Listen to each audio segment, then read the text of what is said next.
সুপ্রিয় শিক্ষার্থীবৃন্দ, আজকে আমরা কুমিল্লা বোর্ডে 2024 সালে যে রিয়ারেন্সটি এসেছিল সেই রিয়ারেন্সটি একদম বুঝে বুঝে আমরা কিভাবে অ্যান্সার করতে পারবো সেটি নিয়ে আলোচনা করব। রিয়ারেন্স হচ্ছে এমন একটা টপিক যেটা যদি তুমি একবার পেরে যাও এবং তোমার সিকোয়েন্সটা যদি সঠিক থাকে তাহলে কিন্তু ফুল মার্কস, আর যদি মাঝখানে ভুল হয়ে যায় বা শেষের দিকে বা শুরুর দিকে যেখানেই কয়েকটা ভুল হোক না কেন, এতে করে কিন্তু আলটিমেটলি অনেকগুলো ভুল হয়ে যায়। তার কারণ হচ্ছে এখানে 2-3টা ভুল হয়ে যাওয়া মানেই অনেকগুলো ভুল হয়ে যাওয়া। কাজেই এই রিয়ারেন্সটা তৈরি করার সময় আমাদেরকে অনেক সজাগ এবং সতর্ক থাকতে হবে, যাতে করে আমাদের অ্যান্সার করার সময় কোনো একটা সিকোয়েন্সও ভুল না হয়। তো এর জন্য আমাদেরকে কি করতে হবে, এই সিকোয়েন্স যদি একদম সঠিক রাখতে হয় তাহলে অবশ্যই এই যে সেন্টেন্সগুলো আমাদেরকে দেয়া হয়েছে এই সেন্টেন্সগুলো কিন্তু খুব ভালোভাবে পড়ে বুঝে নিতে হবে। তাহলেই একমাত্র তুমি এই রিয়ারেন্সটা খুব ভালোভাবে সাজাতে পারবে।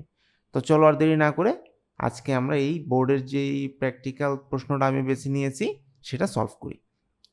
তো দেখো, এখানে আমি সবার আগে যে কাজটা তাহলে করব সেটা হচ্ছে আমি প্রত্যেকটা লাইনের মিনিং তোমাদেরকে একটু বুঝিয়ে দেওয়ার চেষ্টা করব। দেখো, এখানে সবার প্রথমে যে সেন্টেন্সটা রয়েছে এখানে বলেছে দ্য অ্যাঞ্জেল কি হয়েছে, টুক ডাউন হিজ রিকোয়েস্ট। দেখো, the Angel took down his request মানে দেখো যে অ্যাঞ্জেল বলতে এখানে কি বোঝানো হচ্ছে, অ্যাঞ্জেল বলতে কিন্তু এখানে ফেরেশতা বা দূত বা স্বর্গীয় দূত এরকম একটি শব্দকে বোঝানো হচ্ছে। তো স্বর্গীয় দূত বা ফেরেশতা টুক ডাউন হিজ রিকোয়েস্ট, তার মানে হচ্ছে তার যেই রিকোয়েস্ট বা অনুরোধ সেটা গ্রহণ করলেন অ্যান্ড ওয়েন্ট অ্যাওয়ে। দেখো, ওয়েন্ট অ্যাওয়ে মানে চলে গিয়েছিলেন। আর তারপরে সেন্টেন্সে কি বলেছে আমাদেরকে, যে হিজ নেম ওয়াজ আবু বিন আধেম বা আবু বিন আদম। তো আমরা তাহলে এটা থেকে তো বুঝতেই পারছি যে তার নাম কি ছিল, সেটা এখানে বলা হয়েছে যে আবু বিন আদম তার নাম ছিল। তারপর দেখো কি বলেছে, যে আবু দেন রিকোয়েস্টেড, তারপর আবু কি করলো, রিকোয়েস্ট বা অনুরোধ করেছিল হিম তাকে, টু পুট হিজ নেম অর্থাৎ তার নামটা অন্তর্ভুক্ত করার জন্য ইন দ্য লিস্ট বা তালিকাতে। দেখো, বিকজ মানে হচ্ছে কারণ, হি লাভড ম্যানকাইন্ড তার মানে সে ভালোবাসতো, কারণ হি লাভড মানে সে ভালোবাসতো। কাদেরকে ভালোবাসতো, দেখো ম্যানকাইন্ড বা মানব জাতিকে বা মানুষকে, অ্যান্ড হিজ ফেলো ব্রাদার্স এবং তার ভাইদেরকে ভালোবাসতো। তারপর কি বলছে, হি এগেইন অ্যাপিয়ার্ড মানে কিন্তু আবির্ভূত হওয়া, ঠিক আছে। তার মানে হি এগেইন অ্যাপিয়ার্ড মানে সে আবার আবির্ভূত হলেন বা আসলেন। দ্য নেক্সট নাইট তার মানে হচ্ছে পরের রাতে সে আবার আসলেন। অ্যান্ড শোড, দেখো শোড মানে প্রদর্শন করেছিলেন আবু, অর্থাৎ আবুকে কি দেখিয়েছিল বা প্রদর্শন করেছিল, দ্যাট হিজ নেম বা তার নাম was at the top of the list, সে তাকে দেখিয়েছিল যে তার নামটা কোথায় আছে, তালিকার একদম টপ বা উপরের দিকে আছে বা একদম উপরে আছে। তারপরে 5 নম্বরে দেখো কি বলছে, যে the angel was writing the names of persons who loved God. দেখো, অ্যাঞ্জেল বা ফেরেশতা বা স্বর্গীয় দূত ওয়াজ রাইটিং মানে লিখতেছিল, কি লিখতেছিল, the names of person who loved God, অর্থাৎ তিনি লিখতেছিলেন কি, যে পার্সন বা ব্যক্তিদের নাম যারা লাভড বা ভালোবাসে, কাদেরকে বা কাকে, গড বা সৃষ্টিকর্তাকে, অর্থাৎ সৃষ্টিকর্তাকে ভালোবাসে এমন লোকদের নাম ওই ফেরেশতা লিখছিলেন। তারপর দেখো কি বলেছে, যে ওয়ান্স আপন আ টাইম তার মানে একদা এক সময়, দেয়ার ওয়াজ অ্যান অনেস্ট অর্থাৎ সেখানে ছিল একজন সৎ অ্যান্ড পায়াস ম্যান। দেখো, পায়াস মানে কিন্তু ধার্মিক, তো সেখানে একজন সৎ এবং ধার্মিক লোক ছিল। তারপর বলছে যে হি আস্কড দ্য এঞ্জেল অর্থাৎ তিনি জিজ্ঞাসা করলেন কাকে, দেখো বলেছে দ্য এঞ্জেল বা ফেরেশতাকে জিজ্ঞাসা করলেন যে ইফ বা যদি হিজ নেম ওয়াজ দেয়ার অর্থাৎ তার নামটা সেখানে রয়েছে কিনা। আর তারপরে দেখো 8 নম্বরে কি বলেছে, যে হি ওয়াজ ওয়ান্স স্লিপিং পিসফুলি তার মানে সে একদা, স্লিপিং মানে কিন্তু ঘুমোচ্ছিল, তাহলে সে ঘুমাচ্ছিল পিসফুলি বা শান্তিতে। 9 নম্বরে বলেছে ইন রিপ্লাই বা প্রতি উত্তরে, দ্য এঞ্জেল বা ফেরেশতা সেড দ্যাট তিনি বললেন যে his name was not there অর্থাৎ তিনি বললেন যে তার নামটা সেখানে নেই, ঠিক আছে। তারপর দেখো বলেছে সাডেনলি বা হঠাৎ, হি ওক আপ অর্থাৎ হি ওক আপ দিয়ে এখানে বোঝানো হয়েছে তিনি জেগে উঠলেন, and he saw an Angel তার মানে তিনি জেগে উঠলেন হঠাৎ এবং একজন স্বর্গীয় দূতকে দেখতে পেলেন। তাহলে দেখো এই যে আমরা প্রত্যেকটা সেন্টেন্সের মিনিং এখন বুঝতে পেরেছি, এখন কিন্তু আমাদের জন্য খুব ইজি হবে এই প্যাসেজটাকে সাজিয়ে গুছিয়ে লেখা। কারণ এই সাজিয়ে গুছিয়ে লেখাটাই কিন্তু আসল। আর সবার শুরুতে যেই বক্সটা হবে আমি সেই বক্সটাতে শুধু তোমাদেরকে করিয়ে দেখাবো, আর এরপর তোমরা কি করবে, নিজ দায়িত্বে অবশ্যই সিকোয়েন্স করে গল্পটা লিখে ফেলবে। তো দেখো এইখানে আমরা সবার প্রথমে কোন সেন্টেন্সটা নিয়ে কাজ করব। তোমরা বেশিরভাগ ক্ষেত্রেই গল্পগুলো ওয়ান্স আপন এ টাইম এই ধরনের কি বলা যেতে পারে ক্লজ দিয়ে তোমরা কিন্তু দেখে থাকবে, যে একদা এক সময়, ঠিক আছে।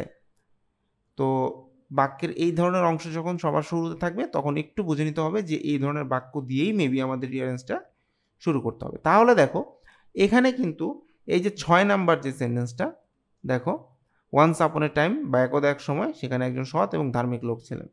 তো এই লাইনটাই কিন্তু দেখো রিয়ারেঞ্জে আমাদেরকে সবার আগে বসাতে হবে, কারণ এই ধরনের সেন্টেন্সগুলো দিয়ে সাধারণত আমরা যে কোনো স্টোরি স্টার্ট করি। তাহলে আমি সবার আগে কি বসিয়ে দিচ্ছি, দেখো এই লাইনটা সবার আগে আমি বসিয়ে দিচ্ছি। এখন কথা হচ্ছে এরপরে আমি কি করব, দেখো এরপরে দেখো কি বলা হয়েছে, যে বলা হচ্ছে যে হিজ নেম ওয়াজ আবু বিন আদম। তার মানে কি, একদা এক সময় একজন লোক ছিল যিনি ধার্মিক এবং সৎ ছিলেন। এখন কিন্তু তাহলে আমাদের উচিত হচ্ছে তার নামটাকে সেটা বলা। তাহলে সেই সেন্টেন্সটাকে আমরা কিন্তু 2 নম্বরে লিখতেই পারি। দেখো লিখে ফেললাম। তো সবার প্রথমে বললাম যে একদা এক সময় এক লোক ছিলেন, তিনি ছিলেন সৎ এবং ধার্মিক। তারপরে আমরা বললাম যে তার নাম ছিল আবু, অর্থাৎ তার নামটা আমরা প্রকাশ করলাম। এখন এরপরে আমরা কি করতে পারি, এরপরে দেখো কি বলেছে, যে একটা অপশন এখানে আছে যে এই যে হি ওয়াজ, দেখো ওয়াজ স্লিপিং পিসফুলি, কারণ অন্য সবগুলোই কিন্তু একটার সাথে একটা রিলেটেড, কিন্তু এইটা দেখো এইটা কিন্তু একটা ইন্ডিপেন্ডেন্ট টাইপের সেন্টেন্স মনে হচ্ছে, যে তিনি একসময় ঘুমাচ্ছিলেন। তো আগে তো তার নামটা বললাম, তার ঠিক পরে কিন্তু সে কী করছিল আমরা সেইটা বলতে পারি। তাহলে দেখো আমরা এখন এইটাকে 3 নম্বরে এখানে প্লেস করে দিলাম। সবার প্রথমে কি বসালাম, যে একজন সৎ এবং ধার্মিক লোক ছিলেন, তারপরে আমরা তার নামটা বললাম, আর তার ঠিক পরে আমরা বললাম যে সে শান্তিতে ঘুমাচ্ছিল। এখন কথা হচ্ছে এরপরে তুমি কি করবা, দেখো যেহেতু ঘুমের কথা আসছে, তো ঘুম থেকে ওঠার একটা সেন্টেন্স কিন্তু আবার এখানে আছে। আগে ঘুমিয়েছে, তার ঠিক পরেই সে ঘুম থেকে উঠেছে সাডেনলি বা হঠাৎ, এবং একজন এঞ্জেলকে সে দেখতে পেয়েছে। তো আমরা তাহলে এই সেন্টেন্সটাকে এখন এখানে 4 নম্বরে নিয়ে আসি, যে সে ঘুম থেকে উঠে গিয়েছে এবং একজন অ্যাঞ্জেলকে সে দেখতে পেয়েছে, ঠিক আছে, বা স্বর্গীয় দূতকে সে দেখতে পেয়েছে। আচ্ছা, তো এইটা কিন্তু তাহলে 4 নম্বরে যখন বসালাম, এরপর দেখো চিন্তা করে যে এখন কি হতে পারে। এখন দেখো যেহেতু অ্যাঞ্জেলের কথা চলে এসেছে, তো এখন আমাদেরকে দেখতে হবে এখানে আমরা অ্যাঞ্জেলের ব্যাপারে আর কোন সেন্টেন্সটা বসাতে পারি। দেখো in reply the angel said, তার মানে এটা পরের কথা, হি আজ দ্য অ্যাঞ্জেল, হ্যাঁ এইটা একটা অপশন হতে পারে। তারপরে কি রয়েছে এখানে, দেখো the angel was writing the names of persons who loved God. তো এইখানে আমাদেরকে যে জিনিসটা বুঝতে হবে, যে সে যখন জেগে উঠলো, জেগে উঠে তো সে দেখতে পেলো, তাই না, যে অ্যাঞ্জেল কিছু করছে, তারপর গিয়ে সে কোনো কিছু জিজ্ঞাসা করবে, তারপর অ্যাঞ্জেল রিপ্লাই দিবে, তাই না, ব্যাপারটা তো এরকম। তো সে যেহেতু উঠে অ্যাঞ্জেলকে দেখতে পেলো, তো আমাদেরকে এখন চিন্তা করতে হবে যে অ্যাঞ্জেল কী করতেছিল সেইটা নিয়ে আমাদেরকে কাজ করতে হবে আগে, সেই ঘটনাটা আগে ঘটবে। যেমন দেখো তোমরা যখন স্কুলে পড়ো, আগে হচ্ছে ক্লাস 1, তারপরে 2, তারপরে 3, তারপরে 4, এইভাবে সিকোয়েন্স বুঝে আগাতে হবে যে কোন ঘটনার পরে কোন ঘটনা হতে পারে। তো এখানে আমি কি দেখতে পাচ্ছি, এখানে আমি দেখতেই পাচ্ছি যে অ্যাঞ্জেল কি করছিল, ওয়াজ writing the names of person, অর্থাৎ লোকদের নাম লিখছিল যারা কি লাভড গড বা সৃষ্টিকর্তাকে ভালোবাসেন। তাহলে তুমি এইখানে অ্যাঞ্জেলের অ্যাক্টিভিটিসের সেন্টেন্সটা বসাও 5 নম্বরে, ঠিক আছে। তো অ্যাঞ্জেলের অ্যাক্টিভিটিসটা বলার পরেই আমাদেরকে যে কাজটা করতে হবে সেটা হচ্ছে, সে যখন দেখলো যে সে একটা কাজ করছে, তখন কিন্তু সে তাকে একটা কথা জিজ্ঞাসা করতে পারে, তাই না, যে he as the angel if his name was there, অর্থাৎ সে দেখলো যে স্বর্গীয় দূত কী করছে, একটা তালিকার মধ্যে নাম লিখছে, হ্যাঁ, যারা সৃষ্টিকর্তাকে ভালোবাসে। তো স্বভাবতই তো সে তাকে জিজ্ঞাসা করবে যে তার নামটা সেখানে রয়েছে কিনা, তাই না। এটা তো মানে ঠান্ডা মাথায় যদি তুমি চিন্তা করো তাহলেই তোমার মাথায় চলে আসার কথা।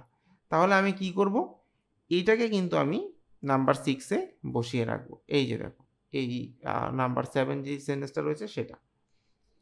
তো এখন তিনি তো জিজ্ঞাসা করলেন যে তার নামটা সেখানে আছে কিনা। এখন কিন্তু অ্যাঞ্জেল কি করবে? অ্যাঞ্জেল কিন্তু রিপ্লাই দিবে যে নামটা রয়েছে কি নেই। কারণ তুমি একজনকে একটা জিনিস জিজ্ঞাসা করলা, তখন সে গিয়ে কি বলা যেতে পারে যে সে রিপ্লাইটা দিবে। তো এইখানে দেখো এই যে 9 নাম্বারে ইন রিপ্লাই অ্যাঞ্জেল কি বলেছে সেটা এখানে দেয়া রয়েছে। তাহলে এইটা আমি এখানে এন্ট্রি করে দিচ্ছি। ঠিক আছে? 7 নাম্বারে আমি দিয়ে দিলাম এই সেন্টেন্সটা যে রিপ্লাইতে অ্যাঞ্জেল আমাদেরকে তো আর না, তাকে কি বলেছে। ঠিক আছে? তো এখন আমরা কি করতে পারি, এইটার পরে এখন কিন্তু আমার অপশনগুলো অনেক লিমিটেড হয়ে গেছে। দেখো 1, 3 আর 4 জাস্ট এই 3টা সেন্টেন্সই আমার এখানে বাকি রয়েছে।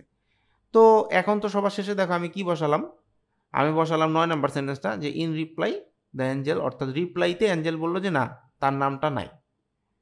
তো তার নাম যেহেতু নাই, তাইলে এখন কি হতে পারে? এখন এই আবু যিনি আছেন তিনি রিকোয়েস্ট করবেন নিশ্চয়ই যে তার নামটা যাতে সেখানে লেখা হয়। যেমন এখানে দেখো বলেছে যে Abu then requested him to put his name in the list, অর্থাৎ তালিকাতে তার নামটা যাতে অন্তর্ভুক্ত করা হয়, বিকজ বা কারণ হি লাভ ম্যানকাইন্ড, অর্থাৎ সে মানুষকে ভালোবাসে, অ্যান্ড হিজ ফেলো ব্রাদার্স, এবং তার ভাইদেরকেও ভালোবাসে। তাহলে এই সেন্টেন্সটা চোখ বন্ধ করে নিশ্চয়ই আমরা এখানে ব্যবহার করতে পারছি। দেখো 8 নাম্বারে এটাও হয়ে গেল। তো এখন দেখো অপশন কিন্তু আরও লিমিটেড হয়ে এসেছে। রিয়ারেন্স যখন অর্ধেক হয়ে যায় তখন যে কিন্তু আরও বেশি মজা লাগে, তার কারণ হচ্ছে অপশন লিমিটেড হয়ে যায়, তখন সাজাতে আরও অনেক সুবিধা হয়। প্রথমে যখন 10টা সেন্টেন্সই আসলে এরকম থাকে তখন একটু অসুবিধা হতে পারে যে কিভাবে সাজাবো, কোনটা আগে হবে কোনটা পরে হবে, কিন্তু আমার মনে হয় আস্তে আস্তে এটা ঠিক হয়ে যায়।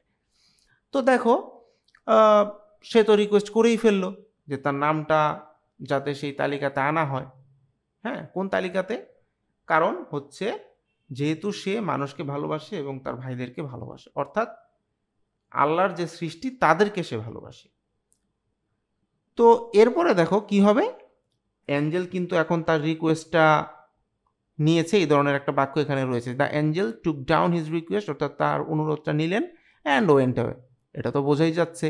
আর আরেকটা সেন্টেন্স বাকি থাকে যে he again appear the next night, অর্থাৎ পরের রাতে সে আবার আসলেন এবং শোড আবু, অর্থাৎ আবুকে দেখালেন that his name was at the top of the list, অর্থাৎ তার নামটা যে তালিকাতে সবার উপরে রয়েছে সেটা সে তাকে দেখালো। তাহলে বোঝাই যাচ্ছে সবার প্রথমেরটা হবে 9 নম্বরে, আর যেটা বাকি রয়েছে যে অ্যাগেইন অ্যাপিয়ার্ড, অর্থাৎ আবার আসলেন এবং আবুকে দেখালেন যে তার নামটা সেই তালিকাতে রয়েছে, সেইটা কোথায় যাবে?